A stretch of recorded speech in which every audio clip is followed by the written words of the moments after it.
Yes, mukasi akantu olekedde kyatweseewo olwaleero tugenda kwolekera pulogulaamu eŋŋanzi weewunyisa omwagalwawo oba surprise your loved one ng'ekutuusibwako n'abakyala b'omukwano opushifa nakawombe njagala wekanye naye zo surprise ataka tazileta hatataka ondinanze okoza birungi kyenda sorry I mean ebirungi benda kulukumi kuwadde renda olwobulabo bwakumukumu bwotona surprise ekisooka wantegera kuva ku kagere mpaka ginkoma gyokoma nono mbadyawo naleta olwobugole buntuka omwanono nayiwawo mubwakimpwanja mupomeranze ezo surprise ataka tezireta hatataka wabula nina siku bino byokola mwana konina byotunula byankuba wabula nina siku bino byokola mwana konina byotunula byankuba wasoma wakenkuga nkutyanze sebo wanjiga bwe baali basoma ku Shaka Zulu nga kwosoma nze hitila musoli nga gwoli kunze sikugamba byenjagala ndabirawo ng'obirese simanyi nze nakulumwa buli lunaku byamasanyu bambitakomawo ssaawa mwenda akomawo ne tulaba kazannyo kaffe kanne mukanabiri mwana gujja kunzita kanne mukanabiri mulenzi gujja kumenya wabula nina siku bino byokola mwana konina byotunula byankuba wabula nina siku bino byokola mwana konina byotunula byankuba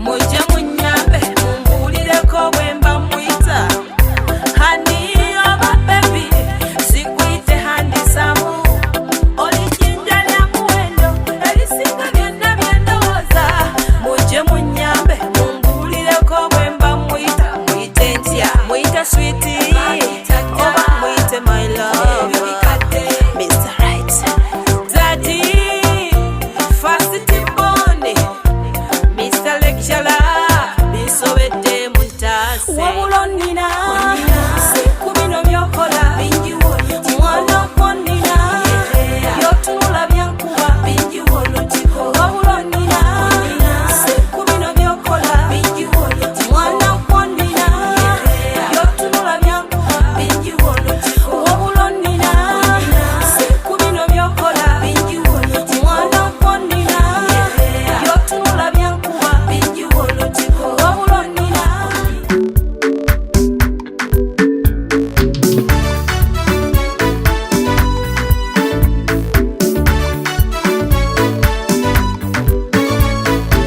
nasuze tudde kale nga nesonza omukolo nga kakimu kulaba abagole kembalabye wabula nkimaze kati ate ke mwanoze bunyimba ekkolo nombase mukalire mbakuba omubali n'abakadde nja bakoza dduyiro munono muliro mpo okugala olekoti n'entiguka abazadde batuzaalira ekkula kuzaala kujagana walaala gwekyuluma ffe omwana agenze olwo lwepita olwezo lwanoga omwali ne kayayana okushifa nzize mmazeeko ogwange ndapatanya kuyimba kankuba omuziki owulira omubali gyempiza eŋŋoma y'ekigere akalipagana esindikagano zolaba njagala okulaba omugole laba bwanyumya omwana mulaba ebiso njagala okulaba omugole gwenawe tonninnya kiraba ennono njagala okulaba omugole muliwo abagole wamma mupubire njagala okulaba omugole akalipagana esindikagano zolaba njagala okulaba omugole laba bwanyumya omwana mulaba ebiso njagala okulaba omugole gwenawe tonninnya kiraba ennono njagala okulaba omugole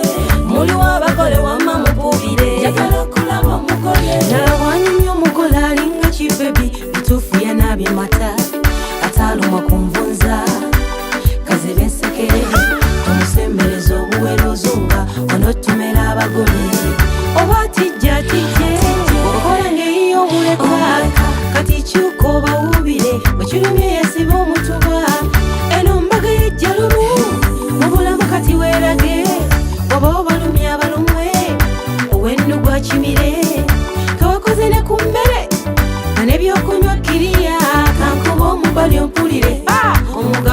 tegese guno akalipagane sindikagano zolaba jagala okulaba omugole laba bwanyumya omwana mulaba ebiso jagala okulaba omugole gwena watondinya kirabe nnono jagala okulaba omugole muli w'abagole wamma mukubire jagala okulaba omugole akalipagane sindikagano zolaba jagala okulaba omugole laba bwanyumya omwana mulaba ebiso jagala okulaba omugole gwena watondinya kirabe nnono jagala okulaba omugole muli w'abagole wamma mukubire jagala okulaba omugole.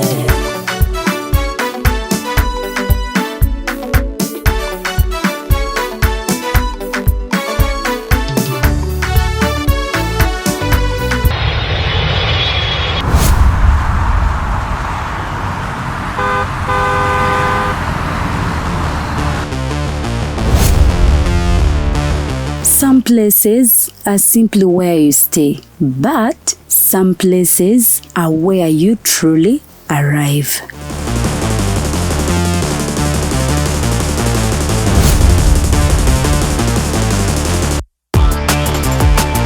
A space designed for comfort, where every detail welcomes you. A place where style meets warmth, and every moment feels effortless. The perfect journey is not only about where you go, it's about where you stay. Welcome to comfort, welcome to elegance, welcome to Bunga Comfy Homes.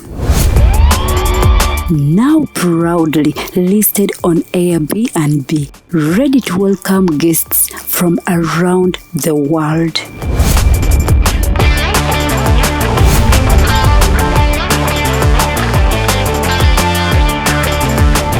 For reservations and inquiries, contact us on +256 772 461 976 or +256 701 260 881 or +16 175 952 751.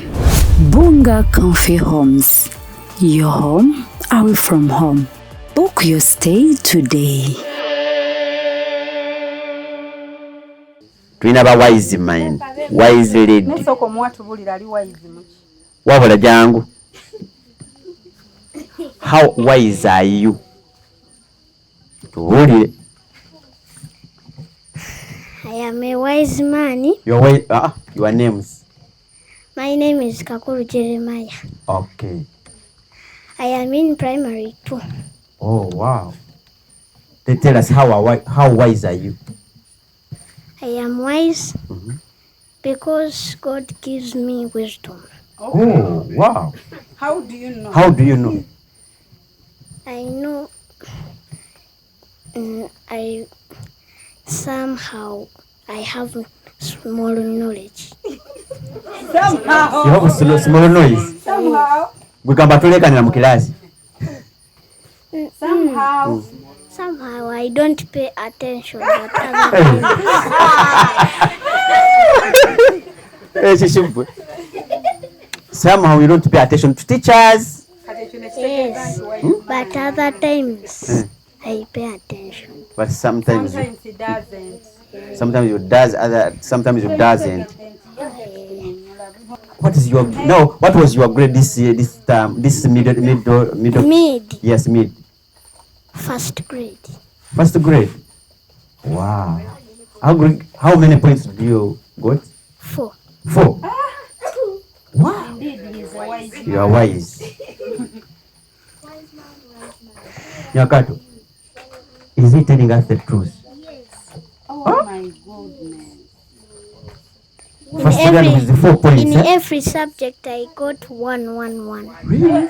Yes. I know. Indeed, he is a wise man. You are wise man. Just clap for him for that. Wow. Ziniramu naye n'okusoma akola ki? Akwagala. Asoma bulungi. So you are sweating, eh? Okay. Kaka wise man. He's a wise man. I hope Shifa. Do you know that I'm a wise boy?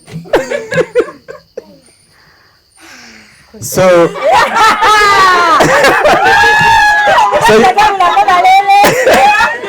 so you want us to give us some? He wants to give us something. Some hit, huh? You want to give us more dance, more entertainment? Yes. We are with which song? Put microphone.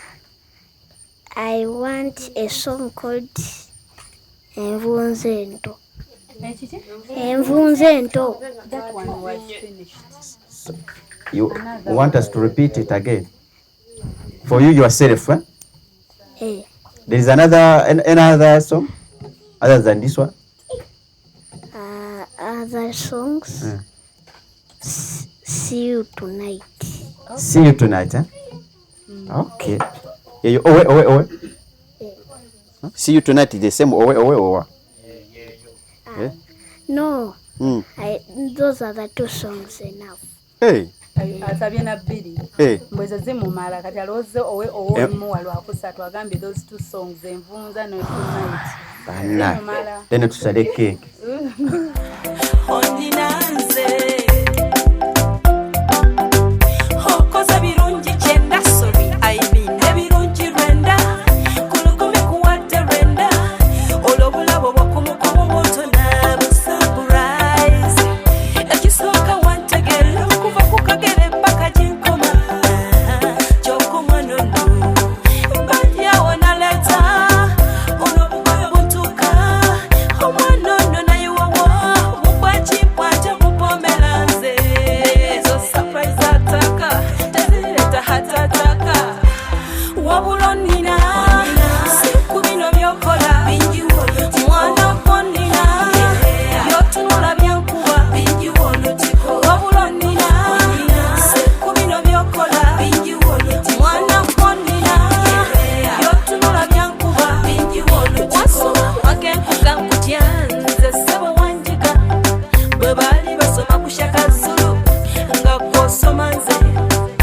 hitila musoli napoli nga kwoli kunze sikugamba byenjagala ndabirawo ng'obirese simanyi nze nakulumwa buli lunaku by'amasanyu bambi takomawo ssaawa mwenda akomawo ne tulaba kazannyo kaffe kanneemu kanabiri mwana gujja kunzita kanneemu kanabiri mulenzi gujja kumenya wabulonina siku bino byokola mwana konina byotunula byankuba wabulonina siku bino byokola mwana konina byotunula byankuba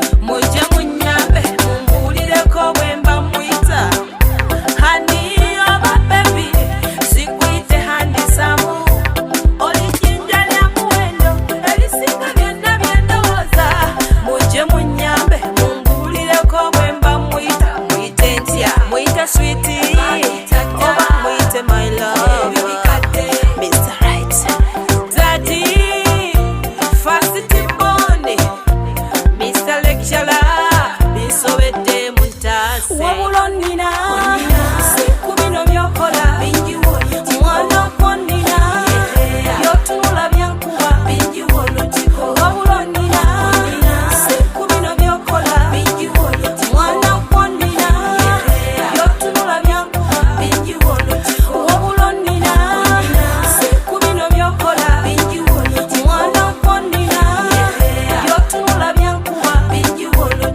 wabulonina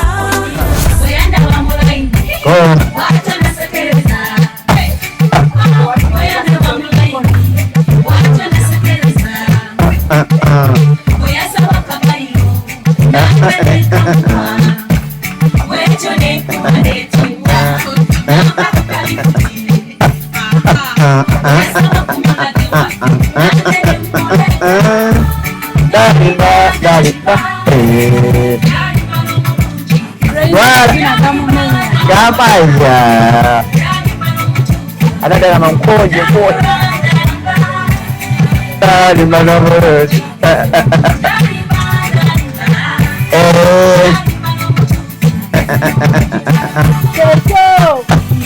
batwine niba training bakiri kitya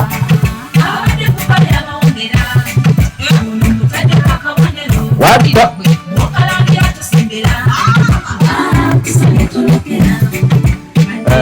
namulenzi wange nakajanja kibalume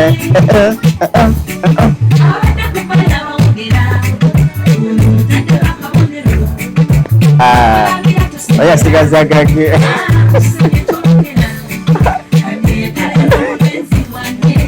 atweyininga malala zina malala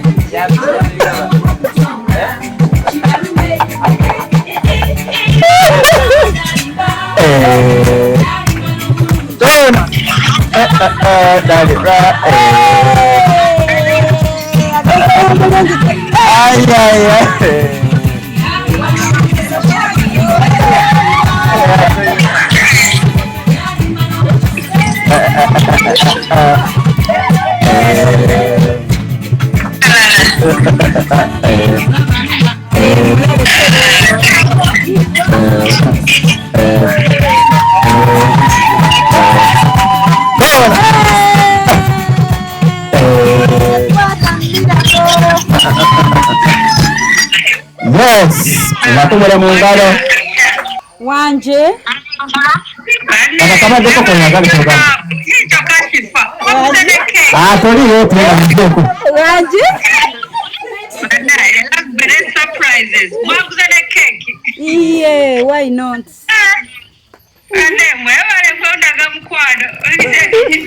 We love you so much and we celebrate your life.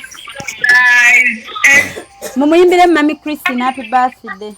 Happy birthday to you. Happy birthday to you. Mami Christine. Wila karibu. Happy birthday to you. You look like a man.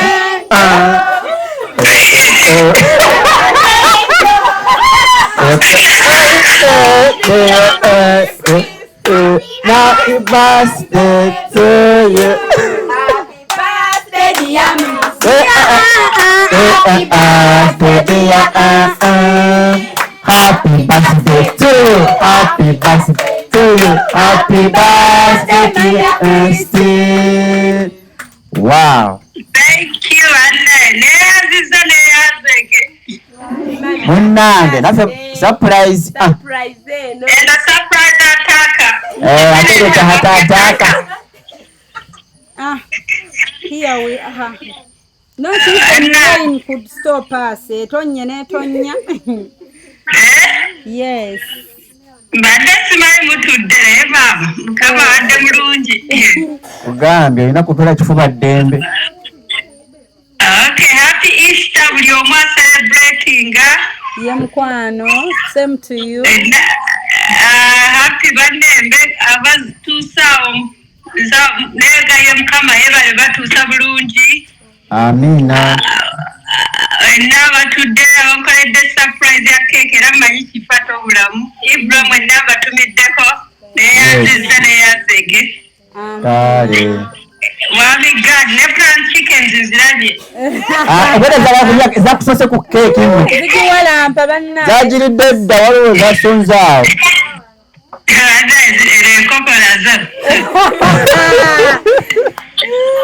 Gwe kaluleeta gwe kabitandika. Kaakati awo. Mwami yandudde okulabako kajambo.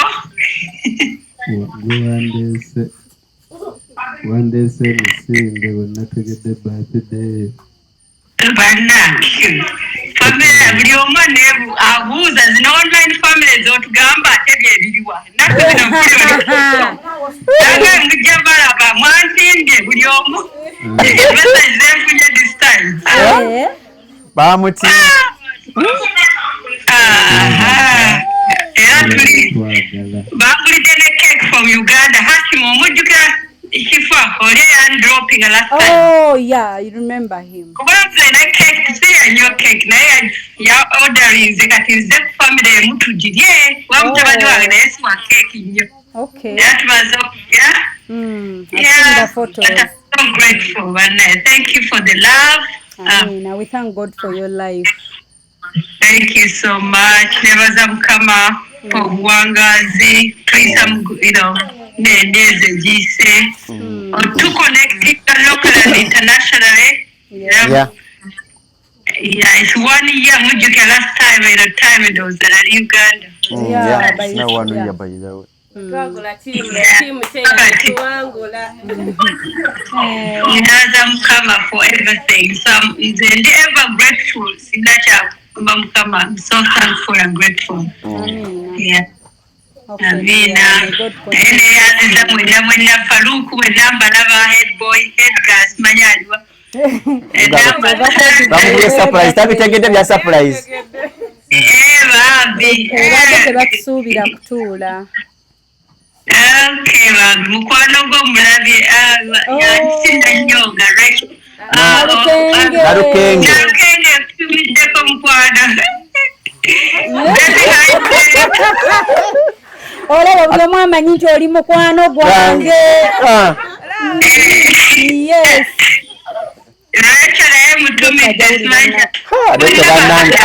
Echo agenda kutukuba bikulu emigo kati.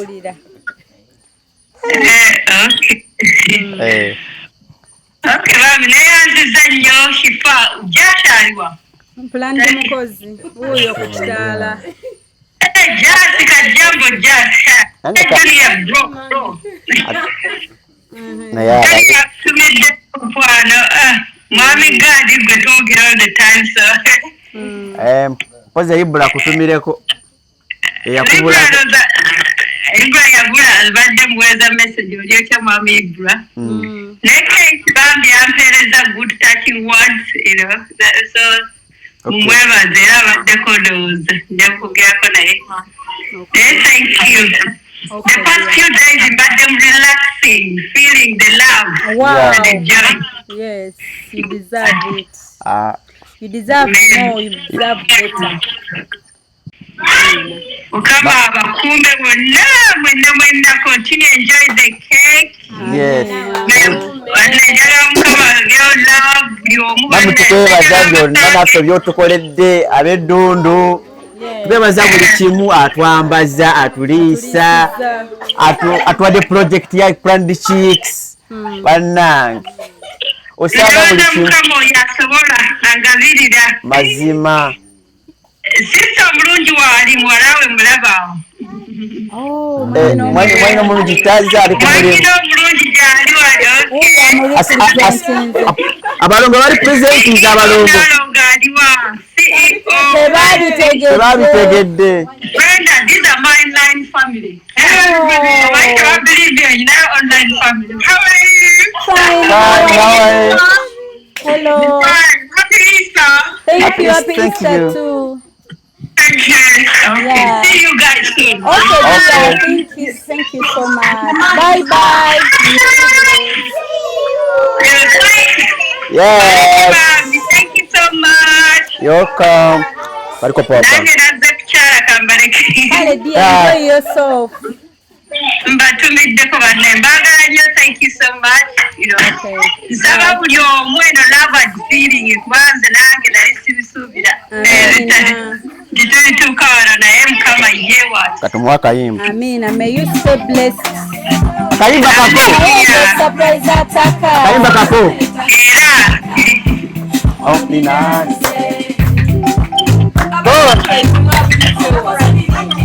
Bali chomala kuleko nyimilene tuwachadde. Balemedda. Hada amazina. Hada. Hada.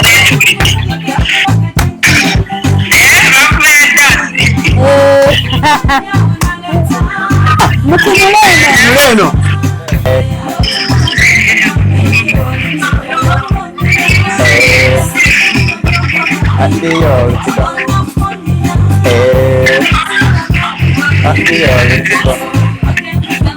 Yes.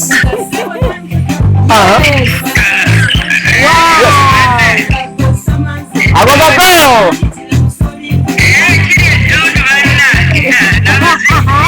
Bano wale training.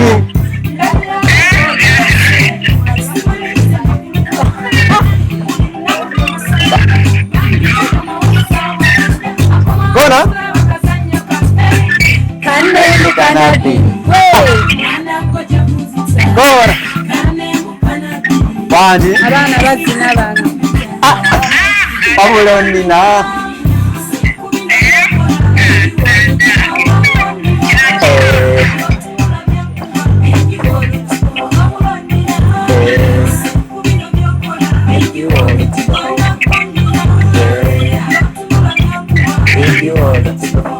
Kona dance.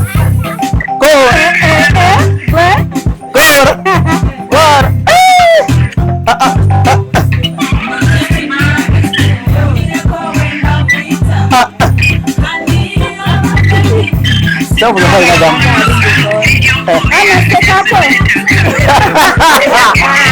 Oh,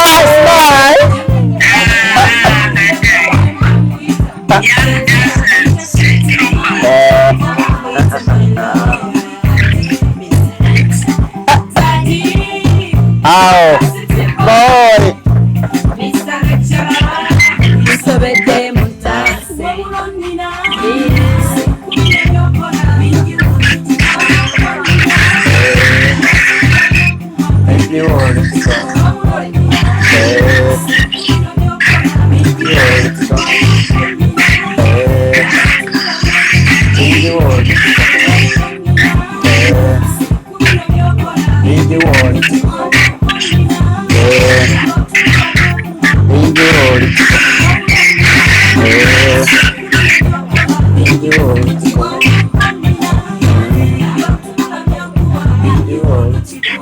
Wow. Hey. Banemu kube kungalo. Buli mulwadde nasaba awulire buli omu nakyeyetaaga saba Mukama mugabirize. Amen. Ate abawala n'abalenzi mbakuutira mukole sade muwulirize ate embeera takirungi Mukama yabikola. Amen. Neyanziza mukwanzi. Kale dear, bye. Okay, bye. Greetings to Junior. Okay. Sinnerabira bye twayogerako. Ye mukwanzi. Okay, thank you. Okay dear, bye bye. Okay, bye bye.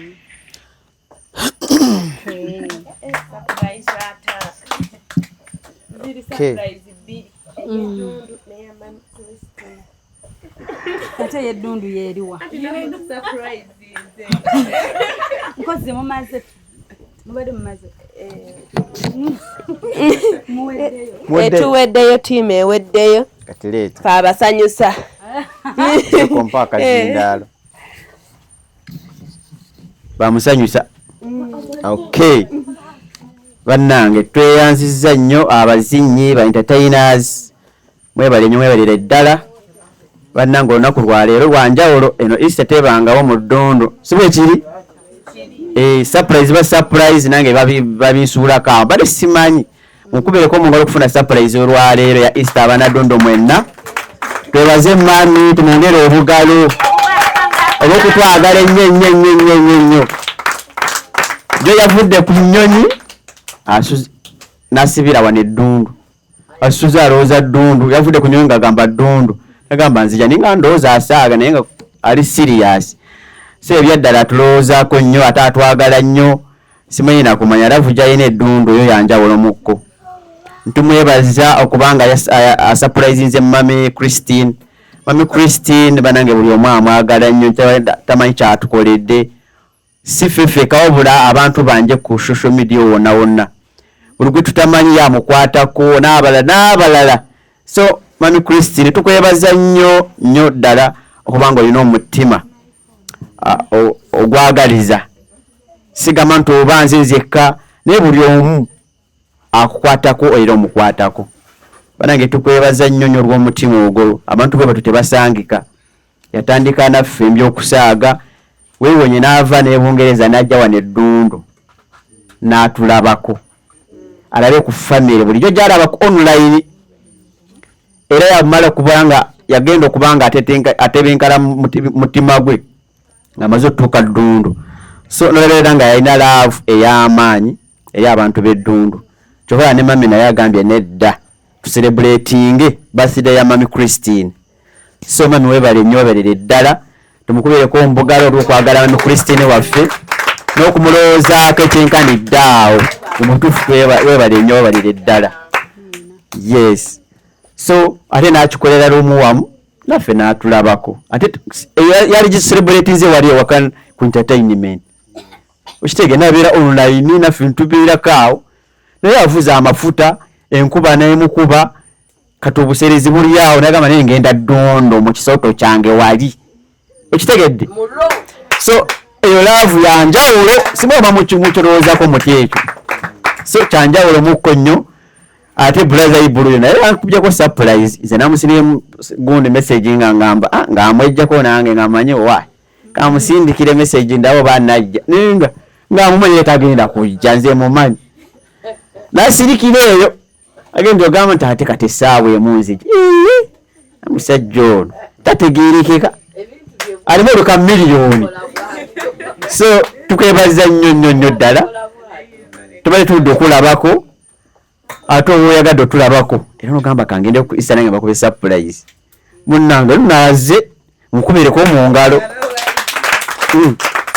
So tukwebaza nnyo kubanga bulijjo otulowoozaako kyemanyi kati teri kuddayo kati osumuludde ndowooza osumuludde kuba gurupu January nga naawe etandika yajja n'atulabako naabula naye nga emirimu bambi emirimu gya twamusala ati bulijjo tumusabira emirimu. Omuntu bw'abeera bizo manya ali mu kukola okitegeera. So tukusabira emirimu gyeyongere naye tobula nnyo. So twagala okolera eddala ufune ssente kubanga bw'ojja naffe twagala ssente okitegeera kwa mafuta oteekamu ga ssente bw'ejjira wali neekwama okubira makanika. So tukusabira okola ssente ate zikuleeta eno. Ate timu yabadde ewangula mpozi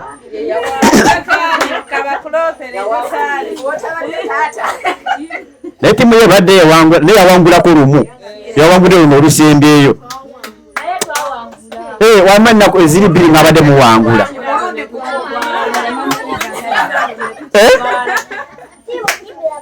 So bannange tubeebaza nnyo brother Ibrahim okubanga asazeewo ajje ate acelebrating birthday ya mami ene Ddundu ate naye gye bimusangisiriza ate naye tukikubira ddala.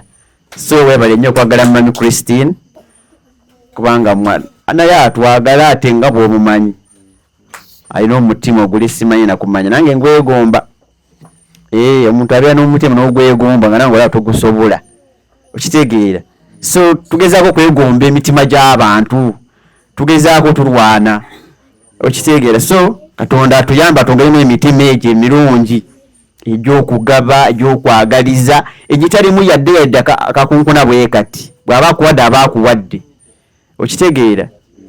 So tukope emitima egyo twagalize obeera n'ekyokulya kiwe munno kati Christmas oyinza okusanga wali amye n'abaana emmere eno Easter oyinza okusanga wali amye n'abaana emmere banneiba abayetaaga kuba miggo ababye bayingire alye babayite ewammwe. So bannaye tubeereko n'emitima emirungi. Anja kwebaza abankyaliddeko lwero mbaddeko n'abagenyi bangi. Brother Benson soko jje wano awo tubadde watwazirwanako eyo. So yasazeewo ajje n'omugenyi bujangu brother wekuba simanyi linnya Arnold. Okay jangu eno itawo wano muli bagenyi bakulu nno bana nsanyusa obbasanga amanya nze naabwe Benson ono Mr. God ono gye tuvudde naye nali nabula naye nambulako naye leero nengamba nyina okunoonya God mbadde simanyi nti waliwo byonna byonna bali mind yo bwomu naye banaye gadda kunga kyalo ngudde mu surprise je simanyi banaye ndi musanyufu nnyo olwansoso naye bali okutwagala abali kujja ate ngwegenda wali ssebo oyagala gye baliko kale ssebo amanya gange nze Nansasira Arnold nze ndi mukwano gwa Ben nnyo n'omusajja mulungi nnyo angambye ayinayo omukwano gwe yangamba dda nti ayinayo omukwano gwe leero angambye katujje tumulabeko naye muwerekerako nange nsanyusa okubalabako mukwano gw'omusanze otya nze nsanze surprise ate nga indeed it is surprise mukwano gwe osanze mukwano gwe sanyigira nga mukwano gw'abangi yes so mwebalire ddala bamba okujja Benson oyo twazirwanako nnyo so kiba kimulumiriza okubanga alina okujja alabe gaadi so obalire nnyo brother okujja okundabako mpuze kampa akazindaalo brother Ibrahim atubuuzeeko watakana kaliko gundi gono tegoga anti goga ne tugulikoka bana nsanyusa balaba nsanyusa nnyo nsanze omwana agenda weza mwaka mulamba n'ekitundu tusanyuka nnyo okulaba buli mukwano gwa gaadi tumanya famire eweze bana ensanyusa balaba mwenna bwe ntuuse wano basoose kuŋŋamba nti Vice abadde mulwadde nnyo Vice tulumirwa wamu naawe ne maama wange baŋŋambye naye abadde mulwadde alabika kyekimuganye n'okutuukako wano alabika akyali mugonvu so mwenna abalina obukosefukosefu tunyolerwa wamu nammwe ensonga ziri bbiri nze ezandeese eyasoose kujja kulya nammwe Easter nti tweyanziza nnyo yebadde ensonga esinga obukulu kuba tulina ebintu bye twogera neffe olumu tuba tetusaaga bwe tugamba nti Ddundu yafuuka famire yaffe faamu tubeera bize naye olunaku lw'otasobola kugamba abantu ze nnaku enkulu kati ennaku ezimu tuzireka twava ku famire zaffe ddala tugamba nti atugenda beera n'abantu bano so nazze wano olwa Easter neŋŋaaka ŋŋende era namaze buuza gaadi nti olinayo ku muwogo bw'aba gyali nga nzija ne musaba n'amafuta n'agannyima naye Katonda nanyamba n'enfuna azimpa ez'amafuta then ensonga ebadde ey'okubiri ebadde ya kucelebratinga amazaalibwa ga Mami Christine. Mami Christine oyo tuddemu tumukubireko obugalo.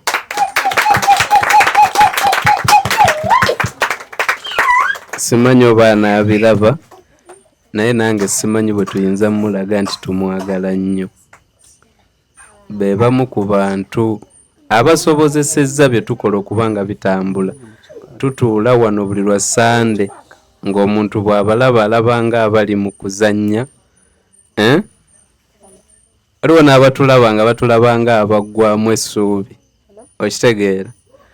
Naye ne wabaayo omukyala nga talina kyatwagaza nti oba nnyinza omuwa omulimu oba nnyinza omuyambira muwala we oba mutabani we. Okitegeera. Naye n'agamba nti abantu abo kambakolemu pulojekiti kambagobererenga tuli ffenna personally nze ku birthday yange nali wano, nali ndi awo nga ka message nga mpadde $5,000.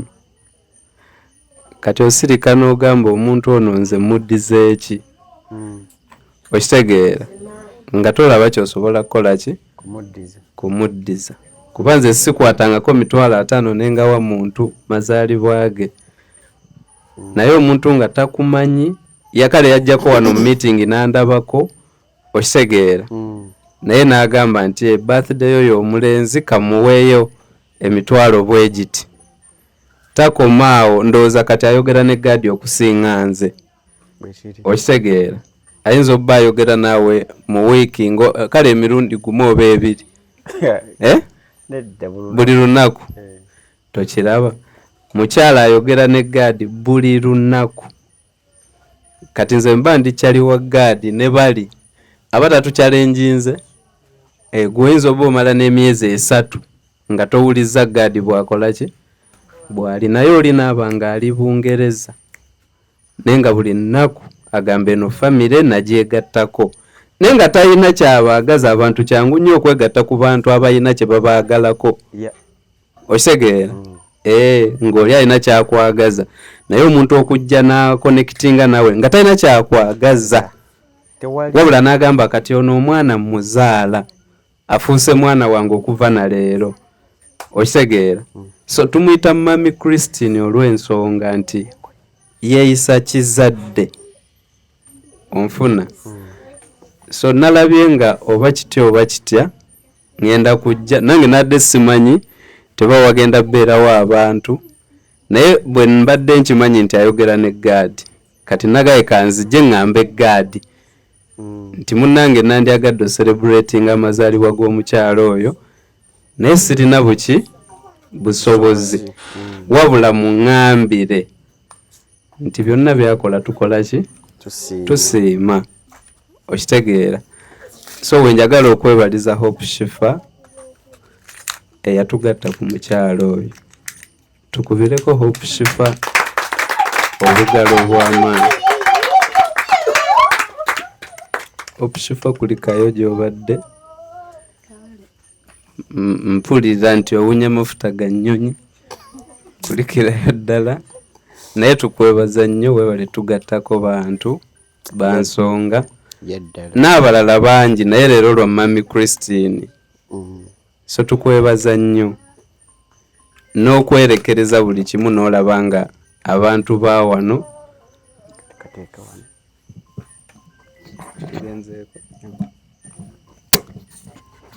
n'okwerekereza buli kimu okulaba ng'oteeka akamwenyumwenyu ku bantu b'eddundu. Okitegeera. Shifa bw'atuuka wano buli muntu olaba ng'afuna akamwenyumwenyu kasimayiro n'otandika oggaya kitegeeza obwedda nze bankwenya.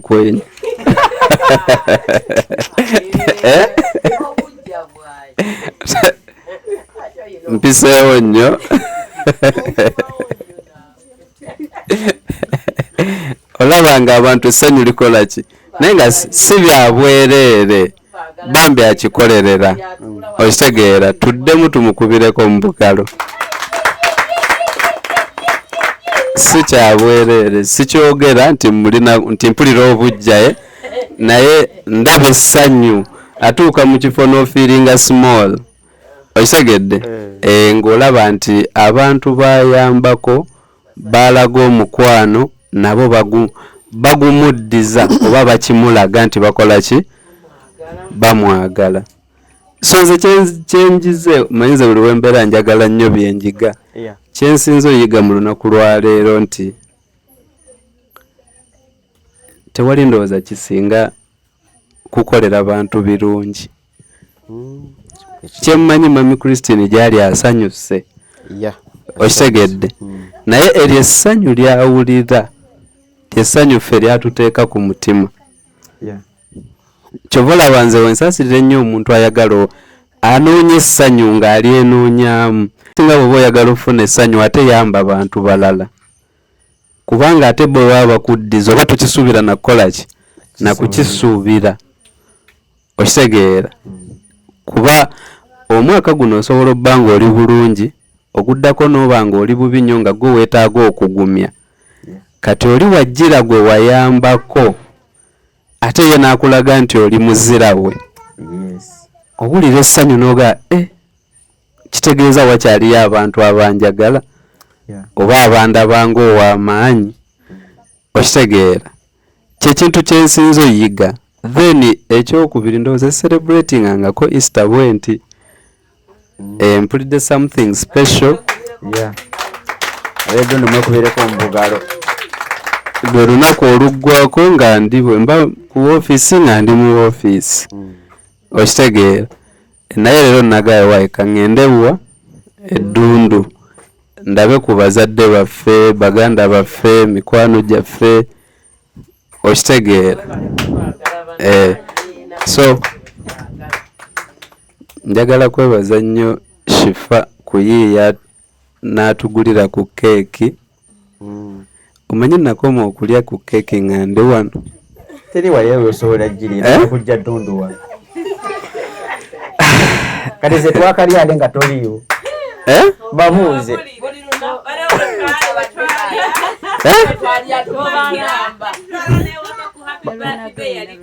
weyagenda lwenyini twazirya nze naye ofiisi yange nga nagezaako okubalaga gyeri teri yadde kadderivale kakoma ddundu omukulu oyo asiiba Kampala tuyitakwedde yadde kadderivale Ediboy nze buli kadde mulaba mu mataala kitegeeza abeera Kampala Ediboy bakulagirire keeki ndowooza agenda kujjukira kati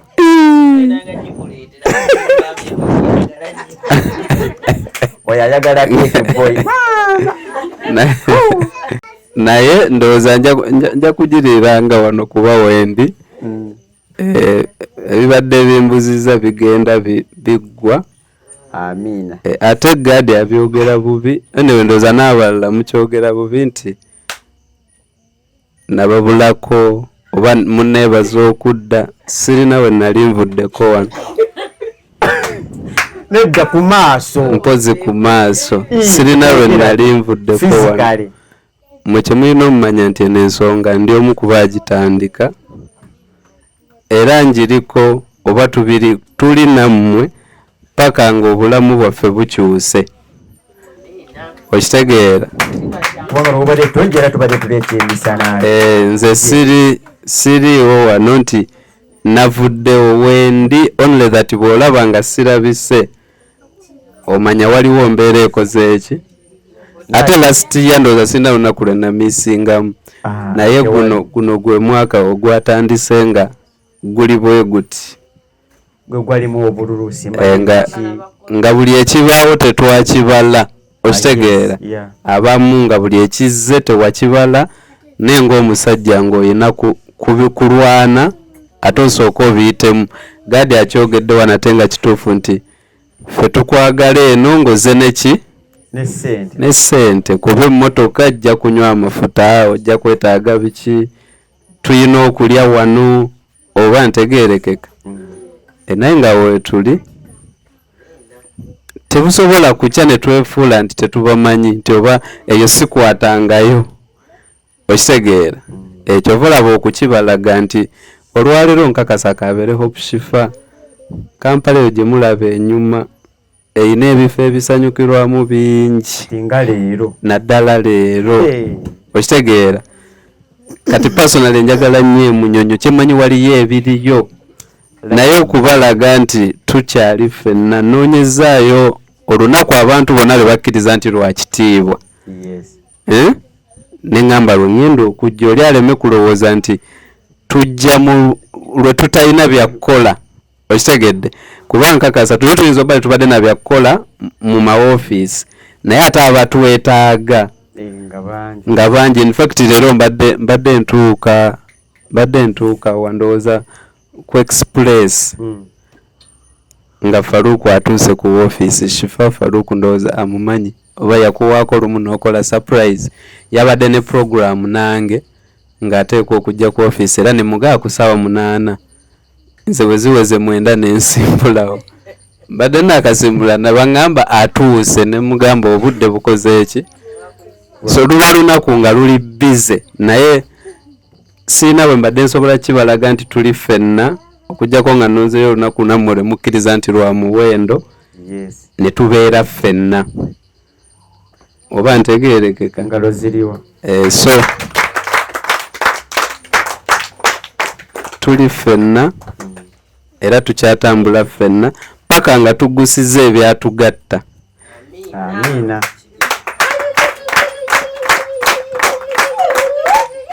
Kyemmanyi ate bijja kgenda okuggwa nga ate waliwo ebirala era ebikoze eki ebirina otugatta. Kiviirako abantu okuba nga Oluganda lugaana okutukawo. Muba muli ku bino kati nga muwulire embaga ebindabinda kati eyo teyaliimu mu bye twabala okitegeera. Kati bwe bityo tujja kuba tumala kino nga tufuna kino tumala Oluganda olwo lukole ki lusigalewo. N'abaana babano tebannakula mannya mugawulira ba Hypeke mulowooza erinnya likomaawo okitegeera. So byebyo ebyange neyanza nnyo neyanze. Obadde oyagala njogere ku ttiimu? Njogera ku ttiimu.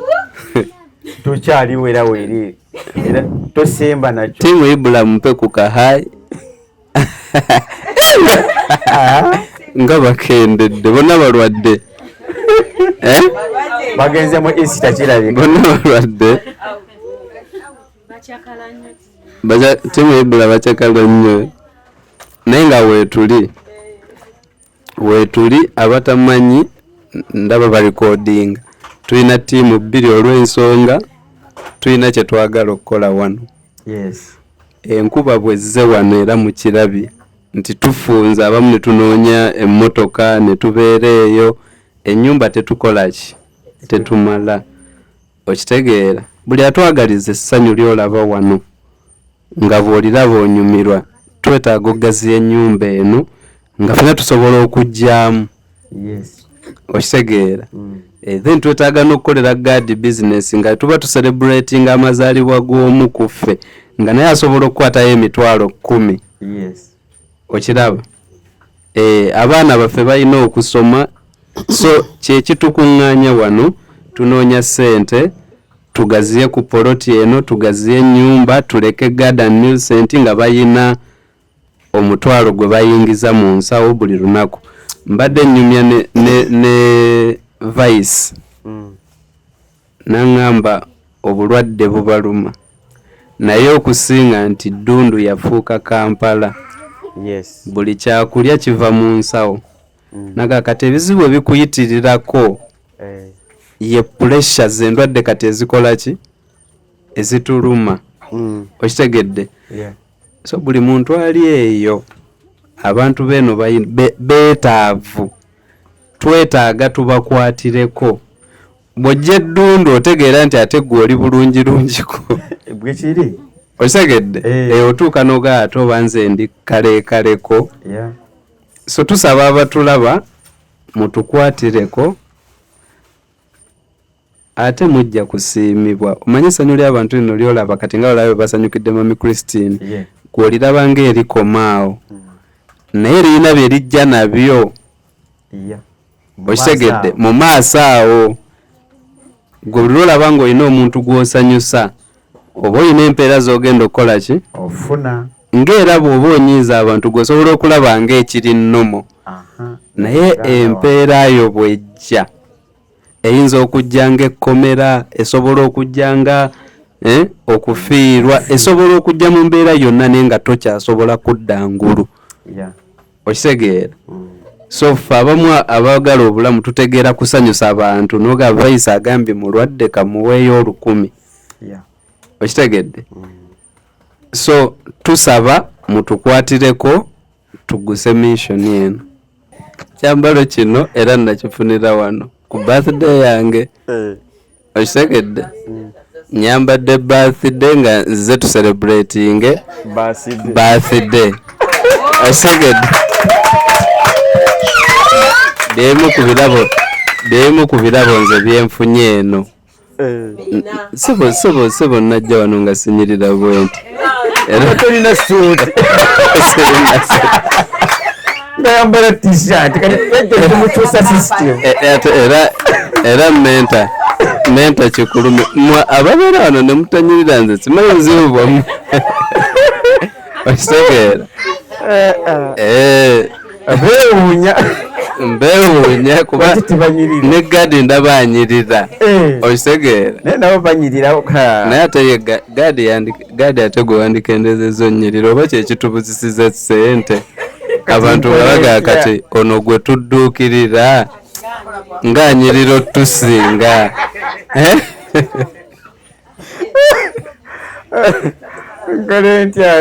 nze simanyi naye gundi kwokunyirira gwe ne Millicent ne baleeta akafaananyi ka Millicent luli n'ekiri wano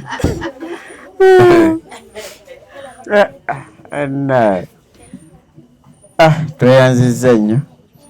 So brother Ibrahim obale nnyo bwali ddala bannadduuli mwabale kujja mwabale kulaga ate abantu bange essanyu mwabale kubeeranga ku buli sande zize nga mubadde mujja mwabale kujja abadde bajja buli sande tukuba ettendo tukuba omuziki wano stress ebadde ate nayo nekola ki ebyondi nebiwona. So tugenda kusala keeki naye mami soko tubuuzeeko tweyanziza nnyo. Bannange ntandika nga nebaza Mukama Katonda.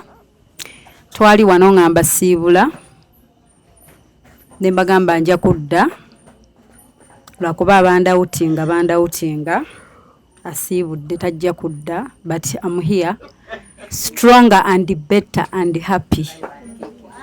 Byonna ebyali bimbagaringa nze sometimes nsobola otuuka mu mbeera nga mu kifo ky'okubeera ewantu nyonoone neetegulamuko. Abasobola okitegeera abatasobola kutegeera tebajja, kuba Katonda yatutonda atyo, yatuteerawo abatategeera. Kati abategeera olabireko bali omanye. But nalinga I myself nga siri okay, ebintu babibbye biki nyina ne muzira kisa wano yabiraba era bwe yansanzeeyo nantwala nangulira essimu mu moolo nagashifa. Essimu ekola live nalaba bagibba, olina okuddayo kikube bupya. Nangulira iPhone 15. Yine bulako kusetinga brand new kuba kati zonna nti okuviira ddala ku 16 okukka bakoze buno obutono. Masa 3 zitandikira ku 17 kati bwe buno. So nagamba titwagala weekwasi, twagala oddeyo okole.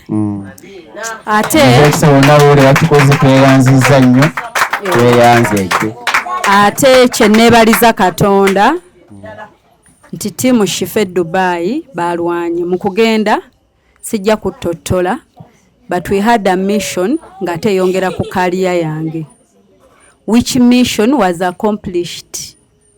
Era nabo ababadde bakirwanako bagambye naye Shifa bantunudde ne baŋŋamba muwala gw'oyina omukisa, obugabo bwa Katonda ali mu ggulu oyo. So ng'oggyeko okugenda tulisetinga obwongo tubadde ate tukola. Mu kukola byonna bye nagenderera bigguse, ate mu byonna bye nagenderera ate bigenda kutuyamba. Amiina nnyo ate nnyo. So nze Katonda takoma ku surprisinga. Katonda ali so amazing nti kyekye nabagamba ne mbanyonnyola ng'abanga abamu ne tujjako ne kamera ne mbanyonnyola off camera ne mbagamba nti si buli omuntu ajja kuntegera this moment. Ne waliwo otuuka nga sometimes it's okay ne boobeera n'omuntu ogwo omwasobola okugamba nti Shifa kyoyogera nkiwulira. Abantu bwe tufuna obuzibuzibu obwo bo baba celebrating bagamba okomye oba tokomye, just ntirine kubo badde oweso ti just kuddamu katono mabega owetebooti. So kati ebintu biri better, much better and era sinza bagamba nti at heart I'm okay. Tebiri best but alhamdulillah. We are okay, we are grateful. Ne Mukama bye batwala nenda bange ebinene ebisinga tugenze tubizaawo. Nennaku ze nabasaba nti muzimpe mbegayiridde nzikozesezza. Amina. Ebimu mwami Gadi naye ngenze mumenyerako bitono era naye bwe yategeddeko akatono ku 10 yategeddeko 40 yawunze n'agamba yayogedde ekigambo kimu n'agamba muwala gwoyi n'omukisa n'ogamba ekyo kisoboka n'okigoba ng'oli wano n'okiruka booti ne booti so sijja kubannyonnyola tho nandyagadde but sometimes ensi teyagala good news kanje ekigalize naye buli omu waali just not shifa ali okay for now era ebintu byaffe bigenda tambula bulungi era nga mikwana abatulaba we've not given up twatandika project eno ddi was it gwa mukaga last no si mikolo eno kati project part season 3 anti tambulira mu seasons era yatandika mfuta mikolo jali gwakuna twatandika gwa mukaaga yes kati nkoola buli atulaba team Wero Wisha team Dundu buli omu waali bwoba olina omutwalo gwaffe ebiri gyaffe etaano gyaffe ku project season 3 episode 1 yey'okugula ettaka episode 2 season 3 episode 2 yey'okuzimba kati mikwano nze shifa n'obwa shifa bwange siyinza kubanga tutudde wano kuva gwa mukaaga nga tuyimba ttaka mpaka kati bw'oba olina ekikumi kyaffe nyina kye ŋŋamba abanda b'ennaku zino nti mujje tuloge yes omuntu amanyi okusinziira mu America nakkuye naga shifa nnoonyezaayo omusawo akola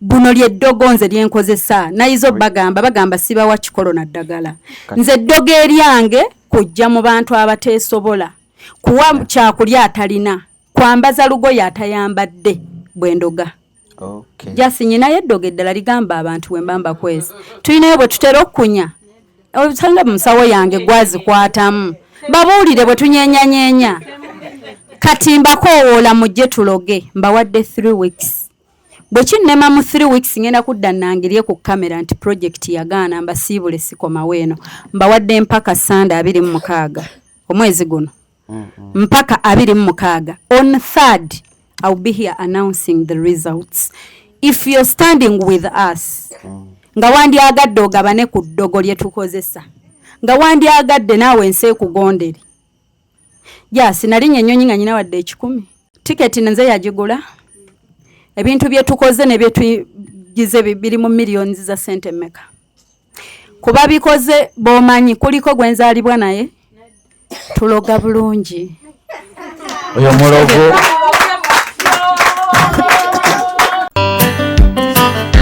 obadde oli mu kulaba weewunyisa omwagalwawo oba surprise your loved one ninaabagerekawo mukwano Hope Shifa Nakawombe tusisinkane nate